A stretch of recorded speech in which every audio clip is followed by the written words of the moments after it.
로마서 10장 13절로 14절을 보면 누구든지 주를 믿어 그의 이름을 부르는 자는 구원을 받으리라는 말씀이 있습니다. 예수를 구주로 믿는 사람에게는 천국 가도록 하시겠다는 약속입니다. 믿으신가요? 이런 자들에게 주님은 또 한 가지 약속을 하셨습니다. 요한계시록 22장 12절에 보면 주님께서 상이 나에게 있는데 각 사람이 행한 대로 내가 갚아주겠다라는 약속을 하세요. 갈라디아서 6장 7절에도 같은 말씀을 말씀하고 계십니다. 사람이 무엇으로 심든지 그대로 거두리라. 이 말씀은 구원받은 자로서의 다음 단계로 믿는 자로서 하나님의 뜻을 따라서 무언가 열심히 하면 해당되는 것을 갚아주시겠다고 하는 복된 약속이 이 말씀입니다. 정리하면 이렇습니다. 하나님의 은혜로 예수 믿어 구원받은 우리들은 구원도 좋지만 중요하지만 구원받은 자로서 또 다른 것을 받을 게 있는데 그게 상이라는 거예요. 근데 그 상은 주의 일한 자들에게 주시겠다는 약속의 말씀입니다. 하나씩 점검해 보면 일 안 하면 상 없다가 되겠죠. 믿지 않으면 구원 없다가 되겠지요. 다시 정리를 하면 믿는 자는 구원받게 될 줄 믿습니다. 일하는 자에게 상 주실 줄 믿습니다. 이것이 우리에게 약속한 큰 두 가지 내용입니다. 그래서 오늘은 주의 일을 열심히 하여 상을 약속받은 이 사도 바울과 그와 함께한 사람들의 얘기를 통해서 그 사람들은 그 일을 할 때 어떤 배경으로 일을 했는가, 뭘 가지고 일을 했는가, 일하는 자의 자세는 어떠했는가 등등을 좀 바라보면서 이미 예수를 믿어 구원받은 저와 여러분들은 한편으로는 이제 주의 일꾼으로 서 있는 이 자리에서 우리가 어떻게 살아야 다음에 그 복을 받을 수 있을까를 생각해보고 연구해보고 결심하도록 이 본문을 준비했습니다. 경청하셔서 복된 시간 되시기를 먼저 주의 이름으로 축원합니다. 첫째, 이 디모데라고 하는 사람을 사도 바울이 선택을 합니다. 이미 복음전선에 서 있는 바울이 자기와 함께 동역을 하기 위한 동역자를 찾는데 디모데를 찾아요. 근데 이 디모데 몇 면을 오늘 좀 보려고 하는데 그 첫 번째입니다. 디모데는 태어나면서부터 그 시대에 복음화의 용사로 적합한 자로 태어납니다. 뭐 여러 가지 말로 할 수가 있겠지만 알맞은 자로 태어났다는 얘기입니다. 딱 그 환경에 전도자가 되는데 부족함이 없는 자로 세워졌다는 얘기입니다. 16장 1절에 보니까 어머니는 믿는 유대 여자고 아버지는 헬라인이라고 하는 내용의 말씀이 있습니다. 유대인이 흩어져 살고 있는 이방 지역 헬라 문화권 속에서 이 양면을 다 갖춘 사람이 그렇게 많지 않았습니다. 어떤 쪽으로 보면 헬라 사람이고 또 어떤 쪽에서 보면 유대 사람 같은 사람이 디모데라는 사람입니다. 전도 대상자들이 당시에 주로 헬라인이었고 그리고 그 주위에 흩어져 있는 유대에서 와서 흩어져 살고 있는 유대인들이 전도의 주된 대상자들이었습니다. 이들의 입장에서 보면은 바로 이 디모데 같은 사람이 딱 맞은 사람이 된 겁니다. 왜냐하면 만약에 유대인들에게 헬라인이 복음을 전하면 좀 거부감이 있습니다. 또 헬라인에게 유대인으로만 복음을 전하면 또 한계가 좀 있습니다. 디모데를 태어날 때 반반이 되도록 태어나게 하셨어요. 그래서 제가 쓰는 용어로 표현하면 적합한 자로 태어나게 하셨다라는 말씀을 제가 드렸습니다. 이해를 돕기 위해서 우리 얘기를 좀 해볼까요? 언젠가 이런 얘기를 한번 들은 적이 있습니다. 우리나라는 점점 앞으로 세계에서 선교 대국이 될 것이다. 그 문턱을 넘어선 것이 몇 년 전입니다. 지금 세계적으로 가장 많이 선교사를 파송한 나라가 우리나라라고 합니다. 우리나라 사람들이 왜 그렇게 많은 지역에 다니면서 복음을 전하고 저들로부터 그렇게 잘 이제 대접받고 복음을 전하는 그런 일들을 잘 할 수 있을까? 뭐 여러 요인이 있지만 대표적으로 피부 색깔이 그걸 한 몫을 한다 그래요. 우리는 하얀 것도 아니고 새카만 것도 아니고 중간치입니다. 중간치예요. 그러니까 황색인데 직업적으로 아니면 뭐 특별한 어떤 업무차 그늘에서만 일한 사람들은 조금만 지나면 흰둥이처럼 됩니다. 하얗게 됩니다. 저 사람이 흰둥이인가 황색인가 모를 정도로 색깔이 하얗게 변합니다. 그런데 밖에 나가서 가냐 들이나 산에서 햇빛 속에서 며칠 돌아다니면 아프리카 사람이 돼버립니다. 금방 시커멓게집니다. 저는 어렸을 때 그늘에서 주로 놀지 않고 밖에서 놀아가지고 늘 아무리 씻어도 이 정도가 최고입니다. 그래서 늘 시커멓합니다. 그런데 이 피부가 흰색의 사람들에게 가면 우리 동지인가? 그렇게 수용이 될 피부라는 거예요. 시커먼 상태로 가면은 저 시커먼 사람들이 생각할 때 우리 동지인가? 그렇다는 거예요. 그래서 적응을 잘한다 이런 일화가 있습니다. 뿐만 아니라 우리는 과거에 매우 가난하게 산 역사가 있습니다. 젊은 사람들은 잘 모르지만 얘기는 늘 듣고 있지요. 그래서 그런지 그런 유전을 받고 있어서 그런지 조금 어려워도 잘 버텨요, 우리는. 그런데 요즘 삶의 질이 다 높아졌잖아요. 그래서 이태리 식당 가면 이태리 음식 잘 먹습니다. 일본 식당 가면 일식 잘 먹습니다. 중국 처음에는 좀 꺼리지만 며칠 좀 살다 보면 그 향료 다 소화합니다. 생활의 질이 높아져서 그런지 잘 적응을 한 것 같아요. 이런 얘기가 되지요. 선진국에 가서도 복음을 잘 전할 수 있습니다. 음식에 개의치 않습니다. 그들이 입는 옷 우리도 비슷하게 입습니다. 우리의 의복은 세계적이라고 그러잖아요. 오히려 더 뛰어난 그러한 의상을 우리는 갖고 있습니다. 그냥 선진국에 가도 우리가 속된 표현으로 꿀릴 게 없습니다. 또 빈민국에 가면 어떠냐? 가난하면 가난한 대로 적응을 합니다. 없으면 그냥 굶고요.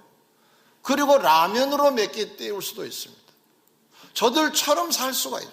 그러니 빈민국에 가가지고 못 살겠다고 나온 사람들은 선진국에서만 사는 사람들이 많이 그렇다는 거예요. 뭐 다 그렇지는 않지만 대체적으로 그렇다는 거예요. 근데 우리나라 사람들은 잘 적응을 한다는 거예요. 그래서 선진국에 가도 잘 적응을 하고 빈민국에 가도 잘 적응을 해서 사방에 뿌리를 내리고 있는 게 대한민국의 선교사들이라는 거예요. 할렐루야. 이 시대에 가장 적합한 민족으로 태어나게 하시지 않았을까 이런 생각을 해볼 때 선교대국이 되는 것은 이미 예정되었다라고 볼 수가 있겠죠. 할렐루야. 사랑하는 성도 여러분, 한편으로는 우리 이 공간 속에서 이 공동체 속에서 우리는 어떻습니까? 물론 우리들은 대한민국의 혈통을 그대로 지금 갖고 있습니다. 그럼 누구에게 유리하겠습니까? 대한민국 사람들에게 유리합니다. 적합한 자라고 하는 말이 과언은 아니지요. 더더군다나 여러분 가족을 복음화시킨다고 전제해 볼 때 여러분은 전문가입니다. 왜냐하면 그 부모의 성향을 여러분만큼 안 사람이 없습니다. 아직도 예수님을 띄엄띄엄 믿는 남편 성향도 취미도 성격도 잘 아시는 분이 여러분입니다. 자식의 성향을 잘 알고 있는 게 부모고, 부모는 자식을 잘 알고 다 잘 아는 전문가가 되어 있기 때문에 저는 생각하기로 이 시대의 이 여건에서 우리를 적합한 자로 태어나게 하셨다라고 믿습니다. 믿으시면 아멘. 그럼 이 말을 역으로 표현해 볼까요? 자, 지금 나와 여러분은 그 누군가에게는 매우 적합한 자가 되었기 때문에 된다고 보셔서 태어나게 하셨다고 한다면 이제 역으로 찾아봐야 되겠죠. 내가 적합한 자가 누굴까? 있어요. 찾아보면 그들에게 여러분이 전문가입니다. 누구 손 빌릴 것도 없어요. 여러분이 잘 감당하시면 복음의 효과는 나타나게 될 줄 믿습니다. 디모데를 그렇게 그 시대의 그 지역에서 그 복음을 전할 수 있도록 하나님이 적절하게 그렇게 태어나게 하셨다고 한다면 이건 이 시대 우리의 얘기와 같다라고 보면 될 것입니다. 두 번째입니다. 복음화 용사로 일할 수 있었던 것은 디모데가 뭐 때문인가? 바울이 선택한 이유 중에 또 하나가 있는데 그것은 지역의 사람들에게 인정을 받고 칭찬을 받는 자였기 때문이라고 합니다.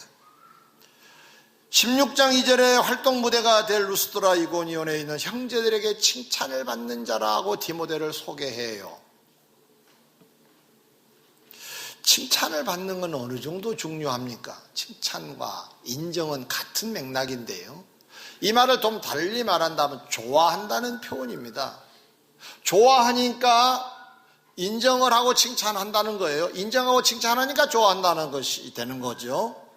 신뢰가 쌓여서 이렇게 주거니 받거니 할 수 있는 관계가 되었다는 겁니다. 세일즈맨들의 세계에서 철칙처럼 알려져 있는 공식이 하나 있습니다. 세일즈를 하신 분들은 잘 들으세요. 잘 알고 계시겠지만 여러분이 갖고 있는 물건을 아무리 좋아도 팔기 전에 팔 게 하나 또 있습니다. 그건 여러분 자신입니다. 여러분이 그 누군가에게 신뢰를 쌓지 못하면 여러분이 갖고 있는 물건은 그렇게 귀한 대접 받지 못합니다. 너무너무 좋은 걸 갖고 있어도 여러분이 인정받는 사람이 못 되고 칭찬의 대상이 못 되면 그 물건은 꺼릴 겁니다. 왜 지금까지 정말로 좋다고 했는데 안 팔릴까요? 어쩌면 여러분이 잘 안 팔려서 그런가도 모릅니다. 여러분을 파셔야 합니다. 그 말은 무슨 말인가요? 돈 주고 어디 매매 그런 말이 아니라 여러분이 상대방에게 인정받는 자가 되라는 뜻입니다. 아, 저 사람 괜찮은 사람이야 라고 대접할 만한 사람이 되라는 말씀인 줄 믿습니다. 창세기 22장 12절 이하에 보면 하나님께서 아브라함을 테스트하신 장면이 나와요. 100세 얻은 아들을 번제로 바치라고 합니다. 아브라함아, 네 아들 독자를 번제로 바쳐라. 여러분, 번제로 바친다는 것은 칼로 찔러서 피 뿌리고 그리고 그것을 각을 떠서 불에 태워 그 향기로 하나님께 제사를 드려요. 그럼 제물이 아들이 되는 거죠. 하나님께서 이삭을 번제로 바치라 그랬어요. 이건 충격적인 지시의 말씀입니다. 아브라함은 그 내용에 초점을 맞추지 않냐고 하나님의 약속에 초점을 맞춰서 그를 데리고 모리아산으로 갑니다. 나무를 벌려놓고 이제 이 이삭을 결박하여 단 위에 세웁니다. 그래서 칼을 들어서 막 찔러 죽이려고 할 때에 하나님께서는 사자를 급히 보내셔서 다음과 같은 말씀을 하십니다. 그 아이에게 내 손을 대지 말라. 그에게 아무 일도 하지 말라. 내가 내 아들 내 독자까지도 내게 아끼지 아니하였으니 내가 이제야 네가 여호와를 경외한 줄 아노라. 그리고 난 후에 하나님이 약속을 하십니다. 내가 내게 큰 복을 주고 내 씨도 크게 번성하게 하겠다. 아멘. 큰 약속을 하십니다. 이 속에 담겨져 있는 게 뭘까요? 하나님이 아브라함을 뭐 했다는 거죠? 인정하셨다는 거죠. 어떤 자로? 경외하는 자로 인정이 됐다는 거예요. 인정을 이제 하는 관계가 되었어요. 그때 아브라함이 원하는 게 뭘까를 하나님이 판단하신 거예요. 복을 원하겠지? 자손이 번성하기를 원하겠지? 해서 그가 말하지 않았지만 무언에 요청하고 있는 그 아브라함을 향하여 하나님이 복을 약속하셨던 겁니다. 같은 맥락이죠. 인정을 받고 대접을 받고 칭찬을 받는 자는 그가 갖고 있는 것도 받을 수 있다는 거잖아요. 할렐루야. 베드로전서 3장에 보면 불신 남편을 구원하는 지름길을 하나 소개했어요. 그게 뭐라고 되어 있느냐? 말로 전도하기보다 행실로 전도하면 빠를 것이라고 소개합니다.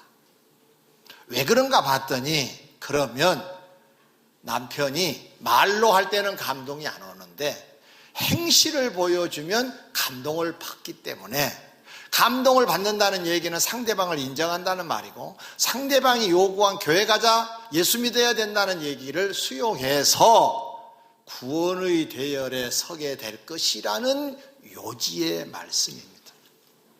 이 말씀을 참고하셔서 여러분의 삶의 현장에서 누군가에게는 말로 안 될 때가 있습니다. 말은 우리보다 더 잘 알고 있을란가 몰라요. 그러나 여러분이 보여주셔야 될 게 있습니다. 그게 행실로 믿음을 보여주셔야 됩니다. 믿음은 보여지는 거라고 언젠가 설교한 제목이 생각이 납니다. 믿음은 보이는 거예요. 믿음이라는 것은 추상적인 언어이지만은 믿음에 좀 깊이 들어가 보면은 보여지는 게 믿음이어야 되는 거예요. 여러분, 믿는 자, 믿지 않는 자를 어떻게 구별하죠? 행실을 보면 다릅니다. 근데 왜 우리는 이 믿음이라고 하는 것을 말로만 하느냐 말이죠. 말로 해서 감동받은 세상은 이제 아니에요. 행실로 감동을 줘야 감동받은 세상이고 그들이 그래서 우리가 전하는 복음을 듣고 예수 믿고 구원받을 수 있다는 얘기입니다. 디모데를 왜 선택을 했느냐? 칭찬을 일단 받은 사람이니까 효과적인 사람이라고요. 이 사람이 전하는 복음은 그래 그런 거냐 하고 따를 수 있다고 판단한 바울이 디모데를 택했던 겁니다. 사랑하는 성도 여러분, 우리도 다른 사람들에게 우리의 인격과 우리의 신앙이 행위로 드러나서 상대방이 우리를 인정하도록 칭찬하도록 대접하도록 살기를 주의 이름으로 권면합니다. 살아야 돼. 그래 안 살면 우리가 전하는 복음이 휴지 조각이 되고 말 겁니다. 땅에 밟히고 말 겁니다. 니나 잘 믿어라 그럴 겁니다. 행실로 예수 그리스도의 믿음을 보여드릴 때 그 사람들은 감동이 되고 예수 믿는 건 진짜로 저렇게 사는 거구나. 예수를 믿는데 먼저 믿은 집사님이 안 믿는 가정에 돌아가서 안 믿는 여자들처럼 똑같이 행동을 하면 감동은커녕 오히려 화를 낼 수 있는. 교회 가지 마라 그럴 수 있습니다. 교회 가도 별 볼 일이 없으면 교회 가지 말라는 말까지 나오게 됩니다. 혹시 여러분 그런 대상은 아닌지요? 믿음을 보여줘서 행실이 감동이 되고 그래서 우리가 전하는 복음까지 저들이 들을 수 있는 단계가 이뤄야 될 줄 믿습니다. 그러면 어떻게 하면 사람들이 좋아하고 칭찬하고 인정을 해줄 수 있을까? 성경에 참 많은 말씀이 있지만 그냥 일반적으로 우리 환경에서 그래도 이 사람은 이런 사람이니까 좋아하더라 하는 것을 제가 몇 가지 정리를 해보았습니다. 겸손한 자를 사람은 좋아합니다. 겸손한 사람. 잘나도 못난 것처럼 처신한 사람을 좋아합니다. 자랑 많이 한 사람은요 앞에서는 아이고 좋겠습니다, 고개 끄덕거리고 그냥 한바 웃음 짓고 그렇지만 속에서는 아이고 오늘도 자랑하네. 자랑 많으면은 감동이 적어집니다. 여러분, 여러분의 자녀의 자랑도 가정에서만 하세요. 공동체 속에서 자랑하면은 오히려 마이너스가 됩니다. 겸손은 자랑하지 않는 거예요. 겸손하면 사람들이 겸손한 줄 알아요. 겸손한 줄 알아요. 다른 사람을 무시하지 아니하고 다른 사람을 존중히 여기는 건 다 겸손입니다. 겸손한 사람을 사람들은 좋아합니다. 또 진실한 사람을 좋아합니다. 거짓말 슬슬 하고 이런 사람은 딱 질색입니다. 예수 믿는 사람들이 어디 가서 가령 무슨 거래를 한다 그러면 똑소리 나게 진실하게 해야 됩니다. 거짓말하면 안 됩니다. 거짓말하면 물건도 잘 안 팔릴 뿐만 아니라 다음에 화가 돌아옵니다. 거짓말은 성경에서도 금하고 있는 내용입니다. 진실한 자, 성실한 자, 성실한 자. 아유, 저 사람은 게을러 틀렸어. 부지런한 사람은요, 성실한 사람은 사람들이 알고 있어요. 성실한지 알고 있어요. 그러면 사람들의 심리가 그래요. 그런 사람을 돕고자 하는 마음이 생겨요. 게으르면은 안 돕고 싶은 마음이 생깁니다. 성실해야 사람들이 좋아해요. 여러 가지가 있지만 헌신적인 사람, 봉사심이 투철한 사람, 온유한 사람, 아주 부드러운 사람, 사랑이 있는 사람, 어려운 사람을 보면 긍휼의 마음을 가지고 대하는 사람을 사람들은 좋아합니다. 여러분 한번 교회 생활에서 한번 돌아보세요. 어떤 사람이 여러분은 좋습니까? 그 사람이 갖고 있는 게 무엇이던가요? 제가 언급한 이 내용 중에 하나는 될 겁니다. 여러분은 어떻게 사십니까? 겸손하신가요? 진실하신가요? 성실하신가요? 헌신적인가요? 봉사심이 투철하신가요? 온유하신가요? 사랑이 있으신가요? 긍휼이 있으신가요? 예를 하나 들어볼게요. 어떤 청년이 계단을 급히 올라가야 됩니다. 근데 보니까 할머니 한 분이 낑기거리면서 올라가고 있어요. 할머니 비키세요, 비키세요. 아무리 급해도 그러면 그 청년에게 사람들은 눈총을 보낼 겁니다. 그런데 바쁜 거 뻔히 알지만 올라가는 할머니를 부축해서 할머니 제가 모시고 올라갈게요 했다고 가정합시다. 어떤 마음이 들까요? 야, 참 저 청년 귀하다. 내 아들 장가 갔으면 딱 저긴데 이럴 수 있는 거잖아요. 사람들이 그렇게 봅니다. 봐요. 어떤 사람을 좋아합니까, 여러분? 여러분이 좋아하는 사람이 여러분 역으로 여러분이 되시면 사람들이 좋아하지 않을까요? 그때 복음의 효과는 나타나는 겁니다. 권면하면 듣게 됩니다. 디모데는 이런 사람이었다는 거죠. 인격과 신앙이 고루 갖춰진 사람. 그러니까 온 형제들이 좋아했다 하잖아요. 드문 사람입니다. 그러니 사도 바울은 이 사람을 택할 수밖에 없었던 거지요. 그러면 우리가 아직 못 미친다고 가정을 합시다. 그 어느 것 하나 내가 칭찬의 내용이 없는 것 같다고 괜찮습니다. 시작하면 되는 겁니까? 우리의 인격과 신앙을 갖춰가면 우리도 복음의 용사로서 복음을 효과적으로 전하는, 그래서 상급도 받는 우리가 될 줄 믿습니다. 마지막 세 번째로, 사도 바울은 디모데에게 복음화의 용사로 일할 수 있도록 효과를 높이기 위해서 하는 게 하나 있습니다. 이건 특별한 일이었습니다. 할례를 행합니다. 그동안의 칭찬을 받고 호녀라로 태어나는 것은 그것은 디모데 몫이었다고 보면 됩니다. 디모데가 하나님의 은혜 속에 태어나고 자기가 노력해서 칭찬받을 만한 사람이 되는 건 자기 노력이었다고 볼 수가 있어요. 그러나 이 세 번째는 바울이 디모데에게 할례를 행한 것으로 볼 때 이제 다른 입장에서 디모데는 갖춰지고 있다고 볼 수가 있습니다. 사람이 갖춰지려면 내 노력도 필요하지만 하나님의 은혜도 필요하고 누군가의 도움도 필요한데 디모데는 바울의 도움을 받습니다.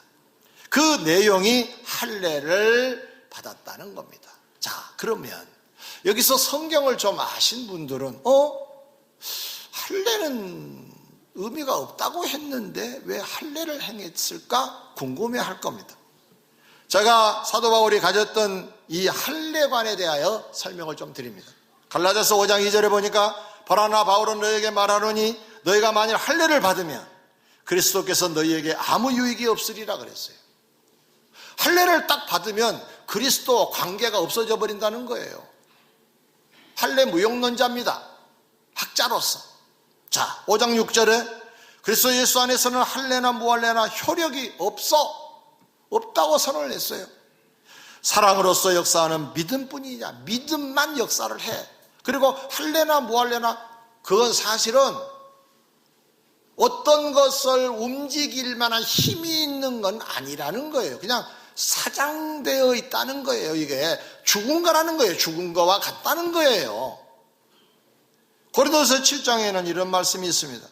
할례 받는 것도 아무것도 아니요 할례 받지 아니하는 것도 아무것도 아니로되 오직 하나님의 계명을 지킬 따름이니라 그랬어요.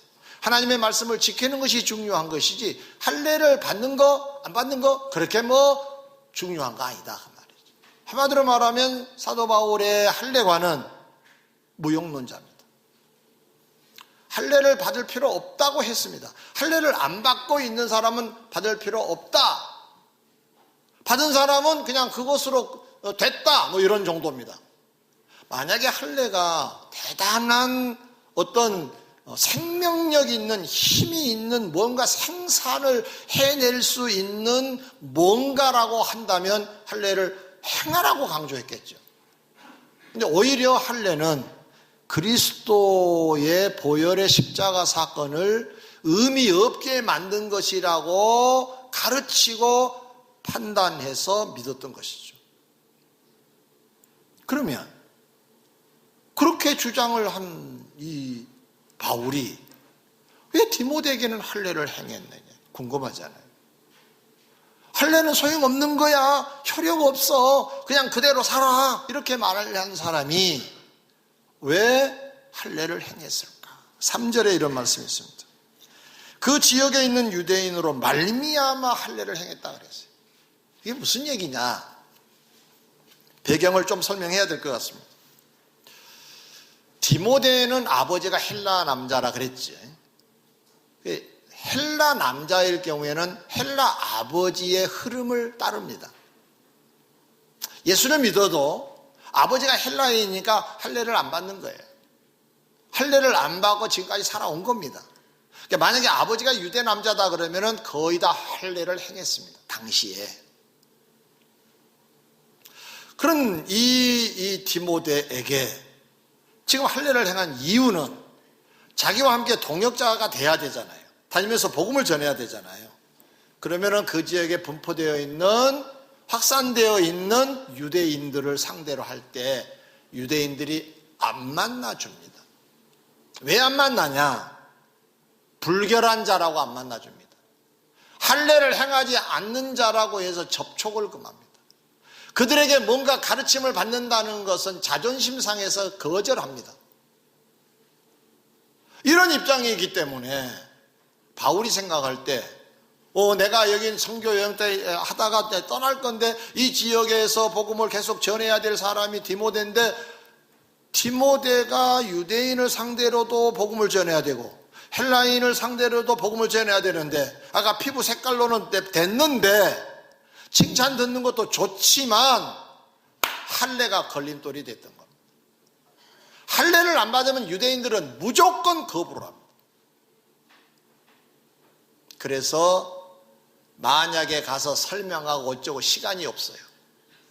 그래서 복음의 효과를 높이기 위해서 그러면 빨리 만나야 되잖아요. 걸림돌 없이 만나야 될 거 아니에요. 그 만남의 걸림돌이 할례를 안 받은 거라 그랬지요. 그러니까 이 할례는 이 할례를 행하면 구원을 받는다, 이 할례를 행하면 상급을 받는다, 이런 개념이 아니니까 그동안에 안 해도 괜찮다고 했는데 이번만큼은 걸림돌이 되었어요. 이게 안 받는 게. 그래서 그 걸림돌을 제거하는 차원에서 할례를 행하자 해서 디모데에게 할례를 행했던 것입니다. 걸림돌을 제거하는 차원만 할례가 여러분들이 생각하시면 되는 겁니다. 이와 비슷하게 사도 바울이 강조했던 게 있습니다. 고린도서 9장 19절 이하에 보면 본인은 모든 사람에게 자유한 사람이나 스스로 모든 사람에게 종이 된 것은 더 많은 사람을 얻고자 함이라 그랬어요. 이게 참 재미난 말입니다. 자, 우리 교회의 중직자들이 저분들은 종처럼 섬기라고 사실 중직자가 되었다 이런 말은 없지요. 잘 섬기라고 한 거지. 이제 성도들을 우리가 종이다 생각하고 잘 섬겨보자 해가지고 하자는 얘기는 잘 하지 않습니다. 그런데 바울은 뭐라고 말하느냐? 내가 자유자다. 근데 내가 다른 사람 밑에 가서 종처럼 막 섬기는 이유는 그 사람들을 구원시키고자 함이라 그랬어요. 어쩌면 내가 애헴하고 있는 것이 걸림돌이 될 거라고 판단되어서 이 애헴을 빼버리고 종처럼 어서 오십시오, 여기 앉으십시오, 종처럼 처신을 했다는 겁니다. 그러면 저 사람들이 애헴이라고 하는 것을 하면 거부감을 가질 것인데 종처럼 하니까 문턱이 낮아졌어요. 그래서 대화가 된 거예요. 사람을 바라보게 된 겁니다. 그러면 이 사람들이 원하는 복음을 쉽게 받아들일 수 있을 거라니. 그래서 구원을 얻고자 함이라는 말씀을 썼던 것입니다. 하와이를 한번 간 적이 있습니다. 목사님들의 모임이 연속되어서 그 모임에 또 가는데 정장을 하고 갔습니다. 근데 사람들이 다 쳐다보는 거예요. 왜 사람들이 우리를 쳐다볼까? 궁금하더라고요. 그래서 물어봤어요, 가이드에. 왜 우리를 쳐다보는 거죠? 그랬더니 여기서 보기 드문 장면을 저들은 지금 보고 있다는 거예요. 보기 드문 장면이 뭔가 물어봤더니 양복 입고 정장하고 하와이를 돌아다니는 사람은 극히 드물다는 거예요. 그러면 하와이의 정장은 뭐냐? 제가 물었더니 정장을 가르쳐 주는데 알록달록한 티셔츠 하나, 반바지가 정장이라는 거예요. 다시 말하면 그들의 문화 환경이 그 환경이었던 거죠. 그래서 이제 우리 같은 사람을 만나면 거리를 두는 거예요. 오, 저 사람 뭐 하는 사람들이지? 그래서 외국 TV를 보면 복음을 전하는 목사님들도 요즘은 찢어진 청바지 입고 나옵니다. 찢어진 청바지 속에 복음이 들어있는 건 아니지만 그들이 왜 그런 옷을 선택했을까? 어쩌면 저들에게 문턱 하나 낮추기 위해서 찢어진 청바지를 입고 나온가도 모릅니다. 저도 언젠가는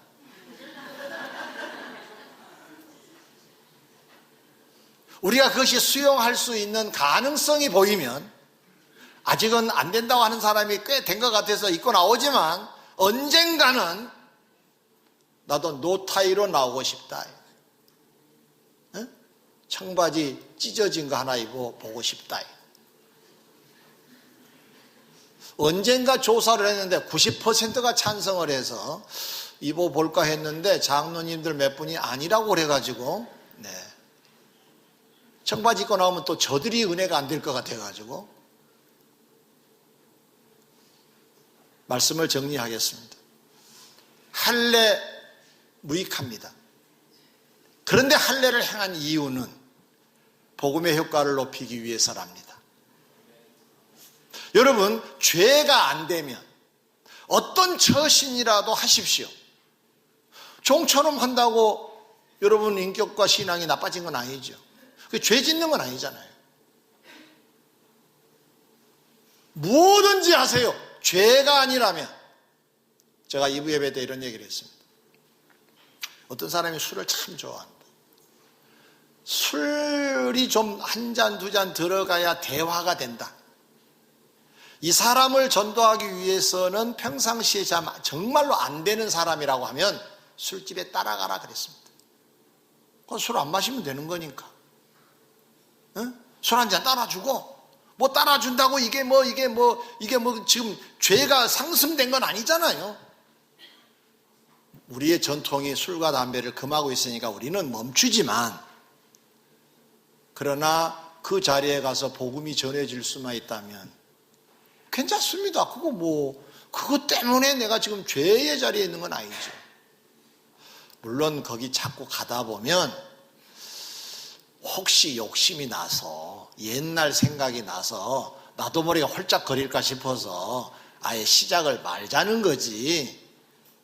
복음을 전하는데 죄가 안 된다고 하면 자리가 문제겠습니까? 괜찮습니다. 제가 이런 얘기도 했습니다. 보통 우리가 결혼해서 명절을 맞게 되면 그 남자 쪽으로 먼저 인사를 가잖아요. 그렇죠? 신랑 쪽 거의 그렇습니다. 요즘은 조금 변화가 있습니다만은 저는 이런 생각을 해봤어요. 예수 안 믿는 만약에 처가가 있다. 근데 이쪽은 다 예수를 믿는다. 그러면 꼭 남자 집에 먼저 올 필요도 없어요. 왜냐? 거기를 더 중요시해서 왔습니다 하면서 인사하고, 어떤 사람은 그래도 남자, 그 성경에 어디에 있어요? 그래도 남자가 어디가 있냐고. 괜찮습니다. 그런 문화도 변경할 필요도 있는 거예요. 복음의 효과를 높인다면, 다른 것이 아니고 무슨 자존심 때문에 그런 것이 아니라 복음의 효과를 높이기 위한 길이라고 한다면 그것도 양보할 수 있어야 되지 않겠냐는 거죠. 복음의 효과를 높일 수만 있다면.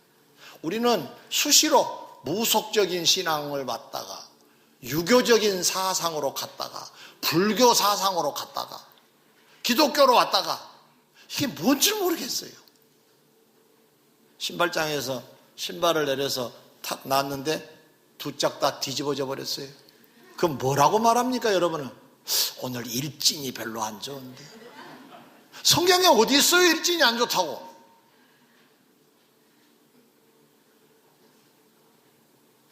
소용없는 겁니다. 옛날에 침 해놓고 해가지고 어디 가라 그러다가 똑같은 거예요, 이게.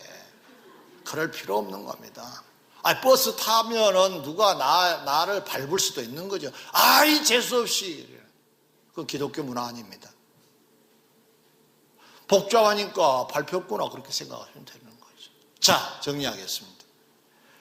복음 전선에 왜 디모데인가? 태어나기를 잘 태어난 사람이어서 선택을 했다고 봅니다. 한쪽은 헬라인, 한쪽은 유대인. 두 쪽 다 복음을 전할 수 있는 참 좋은 가운데에 있는 사람입니다. 그래서 뽑혔다고 보면, 자, 우리 얘기로 돌아와서 우리는 왜 그랬느냐? 이 지역의 사람들을 복음화시키라고. 꼭 그것이 꼭 정답이다라고 말할 수는 없지만 그런 자세를 가지고 복음화시켜보자. 특별히 가정에서는 가족 전문가가 여러분이에요. 여러분만큼 잘하는 사람도 없어요. 옆집 모릅니다. 목사 모릅니다. 여러분 가족은 1등으로 갑니다. 성향 알지요, 취미 알지요, 성격 알지요, 더 알잖아요. 알맞게 태어나셨습니다. 적합한 자로 하나님이 보내셨습니다. 주님 말씀하셨죠? 하나님이 나를 보내신 것처럼 나도 너를 보낸다. 여러분 가정에 여러분 보내신 겁니다. 아멘. 아멘. 아멘. 그러면 여러분이 전문가가 돼야죠. 칭찬받는 건 노력해야 됩니다. 인격과 신앙을 갖춰갑시다. 그리고 걸림돌이 될 만한 것이 무언가를 보시고 있다면 그걸 제거하셔서 복음의 효과를 높이는 여러분 되시기를 주의 이름으로 축원합니다.